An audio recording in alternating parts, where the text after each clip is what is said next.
In this week's episode of my Productivity Mastery series, I want to talk to you about how your system should be operating on a day-to-day basis.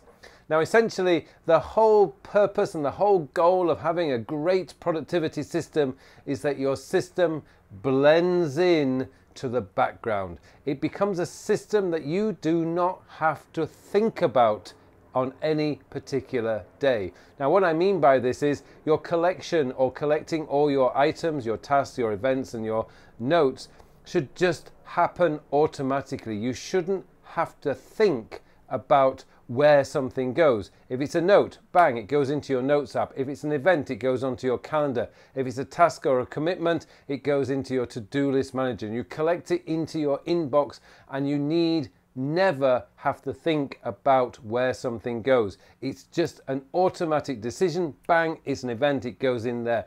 Bang, it's a note, it goes into my notes app, and so on. Now, the thing is, what I find is when people are messing around, playing around with different apps and trying different this and trying different that and reorganizing their system all the time, your productivity system is not going to work. The simple reason is you're doing too much thinking. Now remember, the reason why we set up these productivity systems in the first place is so that we can actually get our work done. The outcome is to get the work done. The outcome is not to have the prettiest looking application. The outcome is not to have the best hierarchical project structure. The outcome is to be able to get the work done. Essentially, what you want to be able to do is when you wake up in the morning, you press a button and there's the task that you need to get completed for that day, straight in front of you. There should be no reorganizing. There shouldn't be any need to have to go into this folder or that folder or look in here and look in there. Because if that's what you're doing, your system is not working. Your system has to work in the background. You shouldn't have to think about it at all. You should be able to open it up. That's what I have to do next. It's like half a second and you know exactly what work you need to be doing. And as I say, if you're not doing that, if your system is not showing you exactly what you need to do next, as soon as you touch that button, then it's not working, and you need to look at ways of making it more efficient.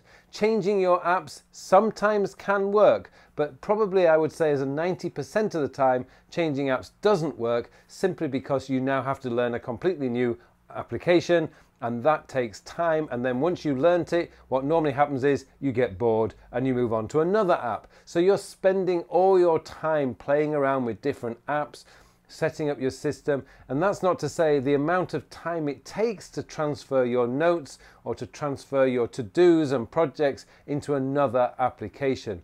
Just don't do that. Pick one and stick with it for at least a year. Now, of course, if the one that you choose isn't working for you, isn't showing you what you need to see, and there's no way you can get it to do that, then there's a reasonably good there's a reason why you can change your app. But essentially, if you're constantly changing your app, you're never going to learn how to use it properly, and you're wasting an incredible amount of time. And remember, the outcome is to become more productive, not less productive. And playing around and changing your apps all the time and reorganizing your project folders and reorganizing your notes tags and all this lot is not being productive. It's actually procrastinating. And that's what you've got to put a stop to. Now, one of the things I realized this week is that when your productivity, when your apps become boring, that's when you've actually hit the sweet spot. Your app should be boring, because once it's boring, you're not fiddling with it. You're not messing around with it. You're not reorganizing it. You're just using it as it should be used. It should be in the background. It should be boring, and you should just be able to focus on the work that matters. And that's really all I wanted to say in this week's video. Thank you very much for watching this episode of Productivity Mastery. Don't forget, if you do have a question you'd like me to answer or some kind of problem that you'd like a solution to, if I can help, I will. All you need to do is put a comment in the comment section below, or you can email me directly. Just go to my website up there and you will be able to email me from there through the contact page. Thanks again for watching this episode. It just remains for me now to wish you all a very, very productive week. Thank you very much for watching this video. I'd just like to tell you about my free beginner's guide to building your own productivity system. Now, if you are new to productivity, or even if you're an old hand to productivity systems, this beginner's guide is designed especially for you. It's around about a 1 hour long online course that will give you all the tips and tricks that you need to build your very own productivity system so that you can start focusing in on the things that are important to you and start building a life that you can be very happy with. I just want to say thank you again so much for watching this video, and I hope you join me in my free beginner's guide to building your own productivity system. Details on how to enroll in that course are in the show notes below, or you can click up there or on the video link there. It'll give you all the details that you need to get yourself into this course. Thanks again.